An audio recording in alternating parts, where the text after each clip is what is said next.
Good day, I'm Stephen McHugh, and this is your JIS News for Monday, July 11, 2022.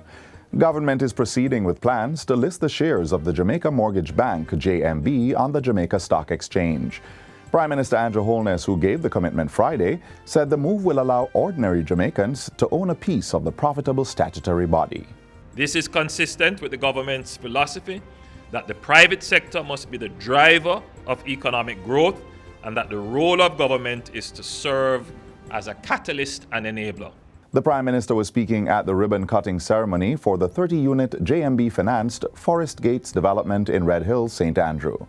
The complex boasts 29 one-, two-, and three-bedroom apartments and a townhouse with several amenities, including 24-hour security, water storage tanks, pool, gym, and recreational area. It's one of 20 projects worth $8.8 billion that are currently being managed by the JMB. The core function of the Jamaica Mortgage Bank is to on-lend to developers and financial institutions and provide secondary mortgages. Over 1,200 residents in and around the Middle Quarters community in St. Elizabeth will benefit from the recently commissioned Luana Pipeline project.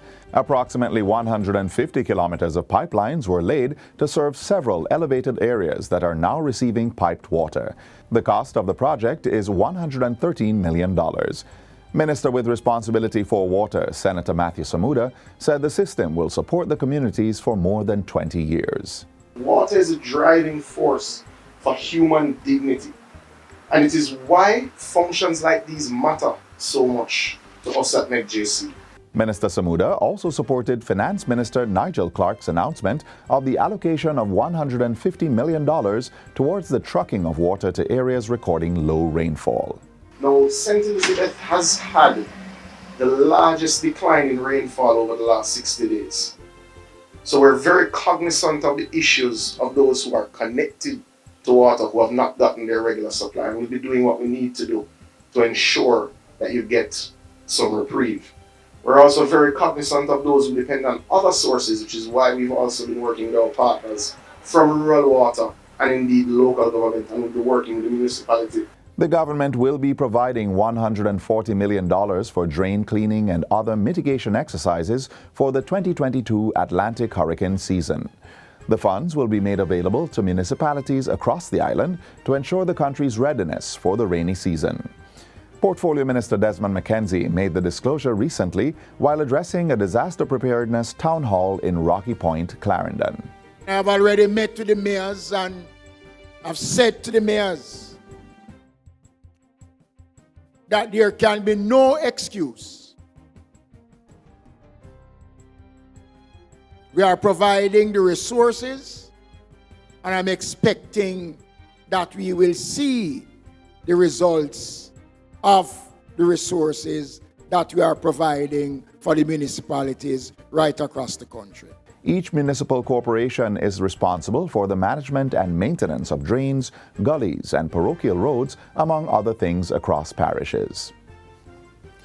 The Ministry of Agriculture is investing $50 million into the production of organic fertilizers by local producers. Portfolio Minister Pernell Charles Jr., who made the announcement on Thursday, said the funds will be used to purchase materials. Minister Charles said the production of local organic fertilizer will strengthen the partnership with producers and increase supply of fertilizers as well as vegetable crops. Through RADA, we are going to be expanding the training program on composting to encourage farmers to use local materials and farm waste to compost and reduce the reliance on chemical fertilizers. Minister Charles Jr. was addressing the inaugural Farming as a Business conference staged by the Jamaica Organic Agriculture Movement. Payment is expected to begin in short order to verify public passenger vehicle (PPV) operators under the Gas Relief Grant. Finance Minister Dr. Nigel Clarke says this will be done for owners of contract carriages and route taxi vehicles whose PPV licenses are paid up. The grant provision is in the amount of $25,000, and so far 3,000 applications have been received since June 20. I encourage those PPV operators, licensees, who have not yet signed up to do so. Applications or opportunities to sign up will be accepted until the end of August. The gas relief grant will cost the government $600 million, benefiting approximately 17,000 PPV operators. It was introduced to ease the impact of rising fuel costs in the sector.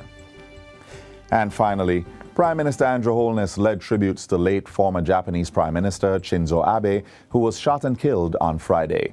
Mr. Abe, who was Japan's longest-serving prime minister, was shot while giving a speech at a political rally in Nara. The 67-year-old later succumbed to his injuries in hospital. In a tweet, Prime Minister Holness described Mr. Abe as a friend of Jamaica and one of the world's most gracious leaders. He also expressed shock and disturbance at Mr. Abe's killing and extended heartfelt condolences to his family. And during Friday's sitting of the Senate, government and opposition senators paid their respects to the former Japanese Prime Minister. It's someone I think that has touched the lives of many of us in the Senate in one way or the other. Inevitably, the government of Jamaica will convey the sadness of the government and the people of Jamaica to the government of Japan. Jamaica has lost a friend, although of course Jamaica and Japan will continue to have strong and enduring relations. Former Prime Minister Shinzo Abe will rest strong in our memories. His work and work of his country has impacted on Jamaica, and we on the side of the opposition want to extend our profound regrets and sadness at his passing, and to his family we offer our prayers. Former Prime Minister Abe made an official visit to Jamaica in September 2015. The island returned the favor in December 2019. And that's it for JIS News Today. I'm Stephen McHugh. Thanks for watching.